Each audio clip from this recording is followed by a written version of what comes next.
The sound of glass breaking cut through the quiet morning like thunder.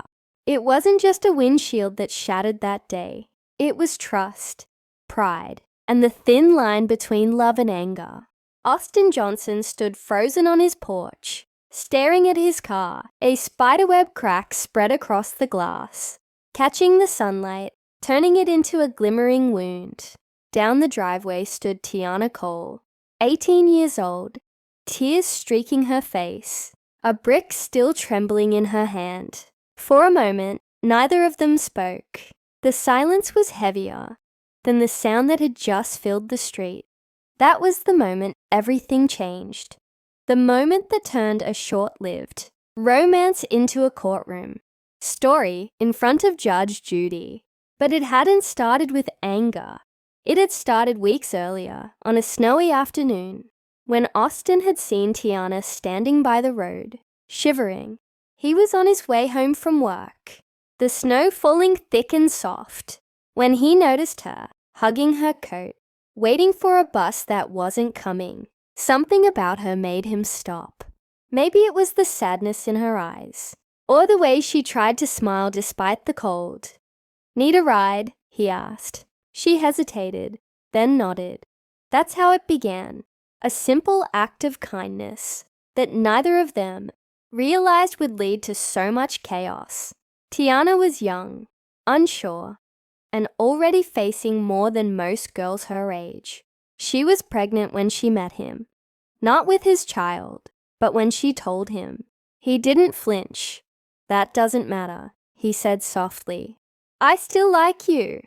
Those words stuck in her mind. For someone who had been judged so often, that kind of acceptance felt like warmth in winter. Within days, they were texting, meeting, spending nights watching movies at his place. She believed maybe she'd found someone who could see past her mistakes. For a while, it felt real. But it was only a few weeks before the cracks started to show. Austin wasn't the man she thought he was. He was charming but careless, kind one moment and distant the next. One morning, she saw him texting someone named Nina Leah. The name sounded too personal. "Who's that?" she asked. "Just a friend," he said quickly. But his smile didn't convince her. Later, she found out that Nina Leah was his ex-girlfriend. When she confronted him, he laughed it off, saying it wasn't a big deal. To Tiana, it was. "You said you weren't seeing anyone else," she said, her voice trembling. "I'm not," he replied. But the way he avoided her eyes told another story. Their final argument came on March 30th, early in the morning. She had spent the night at his place, but by 9:30, they were yelling. She accused him of flirting with his ex. He accused her of overreacting. Words turned sharp, and Tiana, hurt and angry, grabbed her things and left. She walked home through the cold, tears freezing on her cheeks. Her mother was at the kitchen table when she came in. "Where were you?" she asked, but Tiana just muttered, "Nowhere," and locked herself in her room. She told herself it was over. But hearts don't listen to logic, especially young ones. By afternoon, her anger had cooled into regret. She missed him. Maybe they could fix it. Maybe he'd say sorry. She texted him, asking if he wanted to come over to watch a movie, to talk. For a while, he didn't answer. When he finally did, his message was short and cold. "Leave me alone.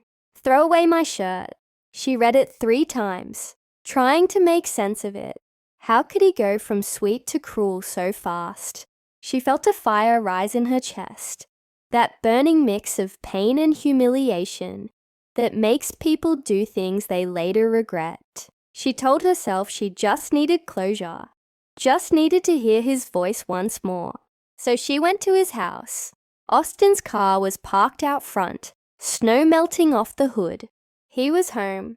She knocked on the door, once, twice, 3 times. No answer. She thought she heard movement inside. Footsteps, then silence. She knocked harder. Upstairs, a curtain moved. She saw a flash of a woman's face. Her stomach sank. It was her, Nina Leah, Austin's ex. Everything inside Tiana went numb. She banged on the door again. "Austin, I just want to talk," she shouted. Still no answer. Then she heard his voice, muffled through the wood. "Go home. Tiana, I told you to leave me alone." That's when something inside her broke. According to her, she only wanted to talk. According to him, she went crazy. The truth was probably somewhere in between. What everyone agreed on was the sound that followed. The hard crack of a rock, the shatter of glass, and the scream that came after. Austin ran downstairs, his heart pounding, to see her standing there, shaking, crying. The windshield destroyed. "Why did you do that?" he yelled. "Because you lied to me," she screamed back. The neighbors peeked through their windows as the two of them faced, off in the driveway, the snow beginning to fall again. When it was over, Tiana dropped the rock and walked away without looking back. Later that night, Austin filed a report. He told the police she had threatened him, that her family had come to the house looking for him. "I had to move out," he said later. "She knew where I lived. I couldn't stay there." Tiana denied everything. "I didn't bring anyone," she said. "I didn't threaten him." She claimed that he and Nina Leah had attacked her, that Austin had pulled her hair, that the other girl had thrown a can at her. The stories clashed completely. Two versions of the same day, each making the other the villain. That's how they both ended up standing in front of Judge Judy. The courtroom was small, but the tension felt enormous. Judge Judy sat behind her bench, her sharp eyes scanning the paperwork in front of her. Tiana stood on one side, young and nervous, her mother sitting behind her. Austin stood on the other, calm but tense, holding a folder of printed text messages. Judge Judy started with her usual bluntness. "You were supposed to be in school at 9 o'clock that morning," she said to Tiana. "You're telling me you were at his house fighting instead. What are you doing with your life?" Tiana tried to explain, saying she went to a prep school, that she'd just had a bad day. The judge wasn't buying it. "You're 18. You have school, a baby on the way, and you're wasting your time chasing after a man you've known for 2 weeks. That's not love. That's foolishness." Then she turned to Austin. "You say she broke your windshield." "Yes, ma'am," he said, showing photos of the damage. The glass was splintered, the dashboard covered with tiny shards. "It cost me $190 to fix. You have the receipt?" Judge Judy asked. He handed it over. Tiana started to speak, but the judge raised a hand. "Don't interrupt me. I've been doing this for 40 years. I know exactly what happened here. You weren't invited. You went over there because you couldn't accept that it was over." Tiana's eyes filled with tears. "I just wanted to talk," she whispered. "No," Judge Judy said firmly. "You wanted to be heard, but sometimes silence says everything." The room went quiet. Even Austin looked down, guilt flickering across his face. Maybe he hadn't been kind. Maybe he'd led her on. But none of that changed what had happened to the car. Judge Judy ruled in his favor, ordering Tiana to pay for the windshield. "Let this be a lesson," she said. "When someone tells you to walk away, you walk away. Don't let anger drive your hands before your mind catches up." Her gavel came down, sharp and final. Case closed. After the hearing, Tiana sat outside the courthouse, the city noise buzzing around her. Her mother didn't scold her this time. She just sat beside her, silent, waiting. "I messed up," Tiana finally said. "Yeah," her mother replied softly. "But at least you learned something." Tiana nodded, her fingers tracing the edge of the bench. He made me feel like I mattered, she whispered. That's why it hurts so bad. Her mother sighed. You'll meet someone who makes you feel that way without breaking you, she said. But you have to love yourself first. That night, back home, Tiana lay awake thinking about everything. About the snow, the ride, the lies, and the glass. She realized that anger had turned her into someone she didn't recognize. The moment she threw that brick, she hadn't been herself. She'd been every bit of pain she'd ever felt, condensed into one act. She knew she couldn't undo it, but she could choose what kind of person she'd be next.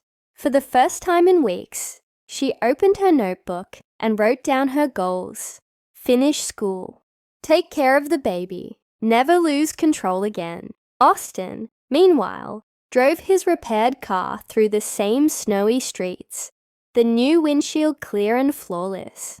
But sometimes, when the sunlight hit it just right, he swore he could still see the faint trace of that old crack, a ghost of what had happened. He'd tell himself he was the victim, that she was crazy, but deep down, he knew he had played his part. He shouldn't have told two girls different stories. He shouldn't have kept flirting with his ex while making promises to someone new. He had learned too, just not the same lesson. Months passed. Life moved on.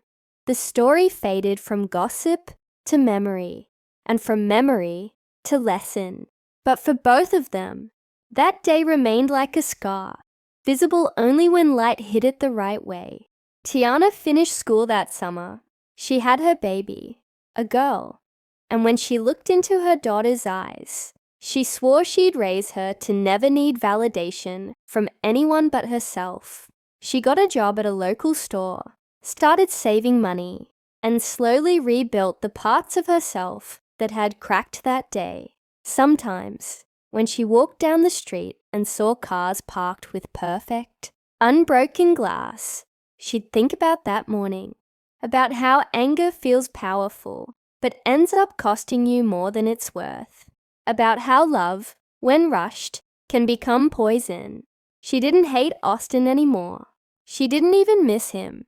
She just hoped he'd learn too. Judge Judy would never know what happened afterward, of course. To her, it was just another case, another young couple making bad choices, and paying for them. But for Tiana, it was more than that. It was the moment she stopped being a girl and started becoming a woman who understood herself. The sound of that crack had been the end of one thing, but the beginning of something better.